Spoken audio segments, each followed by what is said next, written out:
कांग्रेस की दिग्गज नेता कुमारी शैलजा ने टिकट वितरण से पहले मुख्यमंत्री बनने की इच्छा जताई थी, लेकिन सियासी जानकारों का कहना है कि टिकट वितरण में शैलजा की इतनी नहीं चल पाई जिसके आधार पर वो मुख्यमंत्री चुनी जा सके। सियासी समीकरण जानने वाले लोगों का कहना है कि टिकट वितरण में 90 सीटों में से 80 सीटों पर भूपेंद्र सिंह हुड्डा की चली है, लेकिन टिकट वितरण के बाद लगातार कुमारी शैलजा चुनाव प्रचार से दूरी बनाए हुए हैं और ये उनकी चुनाव प्रचार से दूरी बहुत सारे राजनीतिक सवाल पैदा कर रही है। इसका एक कारण ये भी है, नारनौंद से कांग्रेस के प्रत्याशी जस्सी पेटवाड़ की जनसभा के अंदर एक कांग्रेस समर्थक का दलित विरोधी बयान वायरल हुआ था और उस बयान को लेके राजनीति पूरी गर्मा गई थी। इस बयान को लेकर जस्सी पेटवाड़ ने भी अपनी सफाई दी थी और भूपेंद्र सिंह हुड्डा को भी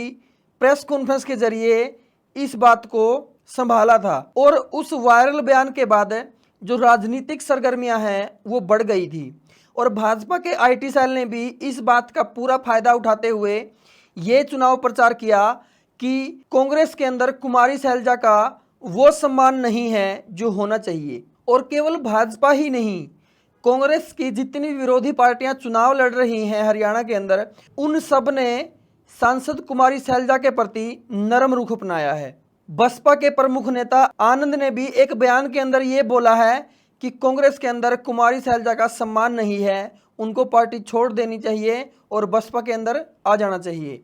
लेकिन इसके उधर अगर देखें तो राजनीति में उनकी ही पार्टी के अंदर कुमारी शैलजा के धुर विरोधी माने जाने वाले नेता भूपेंद्र सिंह हुड्डा ने भी प्रेस कॉन्फ्रेंस करते हुए इस बयान को संभालने की कोशिश करी और शैलजा को अपनी बहन बताने के साथ साथ उनको पार्टी की सम्मानित नेता भी बताया। लेकिन इसके बाद भी कांग्रेस पार्टी की अंदरूनी कलह खत्म होने का नाम नहीं ले रही है, क्योंकि कुमारी शैलजा की तरफ से इसके बारे में अभी तक कोई भी आधिकारिक बयान नहीं आया है। इस मामले के बारे में कुमारी शैलजा के सबसे निकटतम माने जाने वाले नेता और असंध से कांग्रेस प्रत्याशी शमशेर सिंह गोगी जी से जब सवाल किया गया कि चुनावी प्रचार से कुमारी शैलजा दूर क्यों हैं, तो उनका भी कोई स्पष्ट जवाब नहीं आते हुए उन्होंने कहा, मेरे को नहीं मालूम उसके बारे में, लेकिन जहाँ जहाँ उसको बुलाया जाएगा वहाँ जाएगी।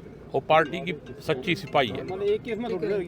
मेरे को वैसे ज्ञान नहीं, मैं अपने इलेक्शन में लगा हुआ हूँ। लेकिन तो यहाँ कांग्रेस संत के अंदर आने वाली आपके प्रचार के लिए कुमारी शैलजा जी आएगी कि मुझे इसके बारे में ज्ञान नहीं है, मैं अपने चुनाव प्रचार में लगा हुआ हूँ। अब देखने वाली बात ये रहेगी कुमारी शैलजा कब चुनावी मैदान में लौटती हैं और कांग्रेस के प्रत्याशियों की चुनाव प्रचार में सहायता करती हैं। लेकिन जब तक कुमारी शैलजा चुनावी प्रचार से दूर रहेंगी, सियासी पारी ऐसे ही गर्म होती रहेगी और सवाल ऐसे ही खड़े होते रहेंगे। अब इन सब बातों से एक सवाल तो जरूर उठता है कि क्या कुमारी शैलजा कांग्रेस के अंदर खुद को अपमानित महसूस कर रही हैं या फिर सेफ फील नहीं कर रही हैं। अब इसका जवाब तो खुद कुमारी शैलजा ही दे पाएंगी। तब तक आप देखते रहिए हरियाणा खबर 18 और मैं हूं आपके साथ राहुल अत्री। धन्यवाद। जय हिंद, जय भारत।